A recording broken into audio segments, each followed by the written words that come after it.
कुंवर जगदीश सिंह को इस समय ऐसा ज्ञात हुआ मानो वह किसी ऊंची मीनार पर चढ़ गए हैं। चित्त अभिमान से पूरित हो गया, आंखें प्रकाशमान हो गईं, परंतु एक ही क्षण में इस उमंग में उतार होने लगा। ऊंची मीनार के नीचे की ओर आंखें गई, सारा शरीर कांप उठा। उस मनुष्य की सी दशा हो गई जो किसी नदी के तट पर बैठा उसमें कूदने का विचार कर रहा हो। उन्होंने सोचा, क्या मेरे घर के लोग मुझसे सहमत होंगे? और यदि वे मेरे कारण सहमत हो भी जाएं, तो क्या मुझे अधिकार है कि अपने साथ उनकी इच्छाओं का भी बलिदान कर दूं? और तो और माताजी कभी न मानेंगी और कदाचित भाई लोग भी अस्वीकार करेंगे। रियासत की हैसियत को देखते हुए वे कम से कम 10,000 सालाना के हिस्सेदार हैं और मैं उनके भाग में किसी प्रकार का हस्तक्षेप नहीं कर सकता। मैं केवल अपना मालिक हूँ, परंतु मैं अकेला तो नहीं हूँ। सावित्री स्वयं चाहे मेरे साथ आग में कूदने को तैयार हो जाए, किंतु अपने प्यारे पुत्र को इस आँच के समीप कदापि न आने देगी। कुंवर महाशय और अधिक न सोच सके। वो एक विकल दशा में पलंग पर से उठ बैठे और कमरे में टहलने लगे। थोड़ी देर बाद उन्होंने जंगले के बाहर की ओर झांका और किवाड़ खोलकर बाहर चले गए। चारों ओर अंधेरा था। उनकी चिंताओं की भांति सामने अपार और भयंकर गोमती नदी बह रही थी। वो धीरे धीरे नदी के तट पर चले गए और देर तक वहां टहलते रहे। आकुल हृदय को जल तरंगों से प्रेम होता है, शायद इसीलिए लहरें व्याकुल होती हैं। उन्होंने अपने चंचल चित्त को फिर से एकाग्र किया। यदि रियासत की आमदनी से ये सब वृत्तियां दे दी जाएंगी तो ऋण का सूद निकालना भी कठिन होगा, मूल का तो कहना ही क्या। क्या आय में वृद्धि नहीं हो सकती? अभी अस्तबल में 20 घोड़े हैं, मेरे लिए एक ही काफ़ी हैं। नौकरों की संख्या भी 100 से कम न होगी, मेरे लिए 2 भी अधिक हैं। यह अनुचित है कि अपने ही भाइयों से नीच सेवाएं कराई जाएं। उन मनुष्यों को मैं अपने सिर की जमीन दे दूंगा, सुख से खेती करेंगे और मुझे आशीर्वाद देंगे। बगीचों के फल अब तक डालियों के भेंट हो जाते थे, अब उन्हें बेचूंगा। और सबसे बड़ी आमदनी तो बयाई की है। केवल महेशगंज के बाजार से 10,000 रुपये आते हैं। यह सब आमदनी महंत जी उड़ा जाते हैं, उनके लिए 1,000 रुपये साल होना चाहिए। अब की इस बाजार का ठेका दूंगा, 8,000 से कम न निकलेंगे। इन मदों से 25,000 रुपये की वार्षिक आय होगी। सावित्री और लल्ला लड़के के लिए 1,000 रुपये काफ़ी हैं। मैं सावित्री से स्पष्ट कह दूंगा कि या तो 1,000 रुपये मासिक लो और मेरे साथ रहो, या रियासत की आधी आमदनी ले लो और मुझे छोड़ दो। रानी बनने की इच्छा हो तो खुशी से बनो, परंतु मैं राजा न बनूंगा। अचानक कुंवर साहब के कानों में आवाज आई, राम नाम सत्य है। उन्होंने पीछे मुड़कर देखा। कई मनुष्य एक लाश लिए आते थे। उन लोगों ने नदी के किनारे चिता बनाई और उसमें आग लगा दी। 2 स्त्रियां चिघाड़ कर रो रही थीं। इस विलाप का कुंवर साहब के चित्त पर कुछ प्रभाव न पड़ा। वह चित्त से लज्जित हो रहे थे कि मैं कितना पाषाण हृदय हूँ। एक दीन मनुष्य की लाश जल रही है, स्त्रियां रो रही हैं और मेरा हृदय तनिक भी नहीं पसीजता। पत्थर की मूर्ति की भांति खड़ा हूँ। एक बार की स्त्री ने रोते हुए कहा, हाय मेरे राजा, तुम्हें विष कैसे मीठा लगा। यह हृदय विदारक विलाप सुनते ही कुंवर साहब के चित्त में एक घाव सा लग गया। करुणा सजग हो गई और नेत्र अश्रुपूर्ण हो गए। कदाचित इसने विष पान करके प्राण दे दिए हैं। हाय, उसे विष कैसे मीठा लगा। इसमें कितनी करुणा है, कितना दुख, कितना आश्चर्य। विष तो कड़वा पदार्थ है, क्यों कर मीठा हो गया। कटु विष के बदले जिसने अपने मधुर प्राण दे दिए, उस पर कोई बड़ी मुसीबत पड़ी होगी। ऐसे ही दशा में विष मधुकर हो सकता है। कुंवर साहब तड़प गए। कारुणिक शब्द बार बार उनके हृदय में गूंजते थे। अब उनसे वहां खड़ा न रहा गया। वह उन आदमियों के पास आए और एक मनुष्य से पूछा, क्या बहुत दिनों से बीमार थे। इस पर मनुष्य ने कुंवर साहब की ओर आंसू भरे नेत्रों से देखकर कहा, नहीं साहब, कहाँ की बीमारी। अभी आज संध्या तक भली भांति बातें कर रहे थे। मालूम नहीं संध्या को क्या खा लिया कि खून की कै होने लगी। जब तक वैद्यराज के यहाँ जाएं, तब तक आंखें उलट गईं, नाड़ी छूट गईं। वैद्यराज ने आकर देखा तो कहा, अब क्या हो सकता है। अभी कुल 22-23 की ही अवस्था थी। ऐसा पट्टा सारे लखनऊ में नहीं था। कुंवर, कुछ मालूम हुआ? क्यों विष खा लिया? उस मनुष्य ने संदेह दृष्टि से देखकर कहा, महाशय, और तो कोई बात नहीं हुई। जब से ये बड़ा बैंक टूटा है बहुत उदास रहते थे। कोई 1000 रुपये बैंक में जमा किए थे। दूध घी मलाई की बड़ी दुकान थी। बिरादरी में मान था। वो सारी पूंजी डूब गई। हम लोग रोकते रह गए कि बैंक में रुपए मत जमा करो, किंतु होनहार ने किसी की नहीं सुनी। आज सवेरे ही स्त्री से गहने मांगते थे कि गिरवी रखकर अहिरों के दूध के दाम दे दें। बातों बातों में उनसे झगड़ा हो गया। बस न जाने क्या खा लिया। कुंवर साहब का हृदय कांप उठा। तुरंत ध्यान आया, शिवदास तो नहीं। पूछा, इनका नाम शिवदास तो नहीं था? उस मनुष्य ने विस्मय से देखकर कहा, हाँ, यही नाम था। क्या आपसे जान पहचान थी? कुंवर, हाँ, हम और यह बहुत दिनों तक बरहल में साथ साथ खेले थे। आज शाम को ही तो वह हमसे बैंक में मिले थे। यदि उन्होंने मुझसे तनिक भी चर्चा की होती तो मैं यथाशक्ति उनकी सहायता जरूर करता, परंतु शोक। उस मनुष्य ने तब ध्यानपूर्वक कुंवर साहब की ओर देखा और जाकर स्त्रियों से कहा, अरे चुप हो जाओ, बरहल के महाराज आए हैं। इतना सुनते ही शिवदास की माता जोर जोर से सिर पटकती हुई रोती हुई आकर कुंवर के पैरों पर गिर पड़ी। उनके मुख से केवल ये शब्द निकले, बेटा, बचपन में जिसे तुम भैया कहा करते थे। और गला रुंध गया। कुंवर महाशय की आंखों से भी अश्रुपात हो रहा था। शिवदास की मूर्ति उनके सामने खड़ी यह कहती देख पड़ी कि तुमने मित्र होकर मेरे प्राण ले लिए। भोर हो गई, परंतु कुंवर साहब को नींद नहीं आई। जब वे गोमती तीर से लौटे थे, उनके चित्त पर एक वैराग्य सा छाया हुआ था। वह कारुणिक दृश्य उनके स्वार्थ के तर्कों को छिन्न भिन्न किए देता था। सावित्री के विरोध, लल्ला के निराशा युक्त हठ और माता के कुशब्दों का अब उन्हें लेश मात्र भी भय नहीं था। सावित्री कुढ़ेगी, कुढ़े।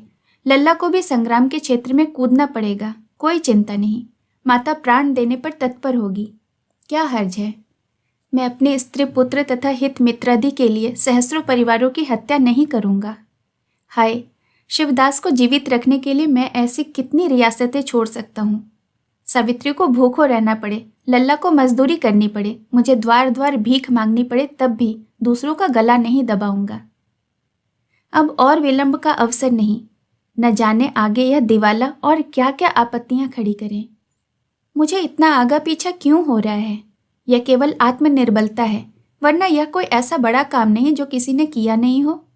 आए दिन लोग रुपए पैसे दान में देते हैं। मुझे अपने कर्तव्य का ज्ञान है, मैं उससे क्यों मुंह मोड़ूं?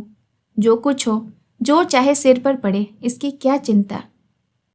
कुंवर ने घंटी बजाई। एक क्षण में अर्दली आंखें मलता हुआ आया। कुंवर साहब बोले, अभी जेकब बैरिस्टर के पास जाकर मेरा सलाम दो। जाग गए होंगे, कहना जरूरी काम है। नहीं, यह पत्र लेते जाओ, मोटर तैयार करा लो। मिस्टर जेकब ने कुंवर साहब को बहुत समझाया कि आप इस दलदल में नहीं फंसें, नहीं तो निकलना कठिन होगा। मालूम नहीं अभी ऐसी कितनी रकमें हैं जिनका आपको पता नहीं, परंतु चित्त में दृढ़ हो जाने वाला निश्चय चूने का फर्श है, जिसको आपत्ति के थपेड़े और भी पुष्ट कर देते हैं। कुंवर साहब अपने निश्चय पर दृढ़ रहे। दूसरे दिन समाचार पत्रों में छपवा दिया कि मृत महारानी पर जितना कर्ज है वह सब हम सकारते हैं और नियत समय के भीतर चुका देंगे। इस विज्ञापन के छपते ही लखनऊ में खलबली मच गई। बुद्धिमानों की सम्मति में यह कुंवर साहब की नितांत भूल थी, और जो लोग कानून से अनभिज्ञ थे उन्होंने सोचा कि इसमें अवश्य ही कोई भेद है। ऐसे बहुत कम मनुष्य थे जिन्हें कुंवर साहब की नीयत की सच्चाई पर विश्वास आया हो। परंतु कुंवर साहब का बखान चाहे न हुआ हो, आशीर्वाद की कमी न थी। बैंक के हजारों गरीब लेनदार सच्चे हृदय से उन्हें आशीर्वाद दे रहे थे। एक सप्ताह तक कुंवर साहब को सिर उठाने का अवकाश न मिला। मिस्टर जेकब का विचार सत्य हुआ। देना प्रतिदिन बढ़ता जाता था। कितने ही प्रोनोट ऐसे मिले जिनका उन्हें कुछ भी पता नहीं था। जौहरियों और अन्य बड़े बड़े दुकानदारों का लेना भी कम न था। अंदाजन 13-14 लाख का था। मीजान 20 लाख तक जा पहुंचा। कुंवर साहब घबराए। शंका हुई कि कहीं ऐसा न हो कि उन्हें भाइयों का गुजारा भी बंद कर देना पड़े, जिनका उन्हें कोई अधिकार न था। यहाँ तक कि 7वें दिन उन्होंने कई साहूकारों को बुरा भला कहकर सामने से दूर कर दिया।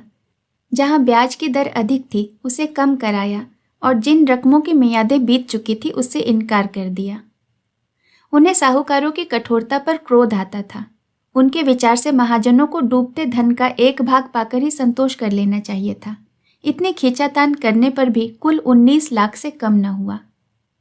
कुंवर साहब इन कामों से अवकाश पाकर एक दिन नेशनल बैंक की ओर जा निकले। बैंक खुला हुआ था। मृतक शरीर में प्राण आ गए थे। लेनदारों की भीड़ लगी हुई थी।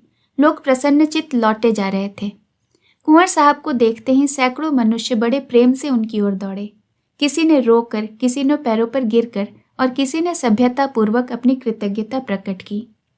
वह बैंक के कार्यकर्ताओं से भी मिले। लोगों ने कहा, इस विज्ञापन ने बैंक को जीवित कर दिया।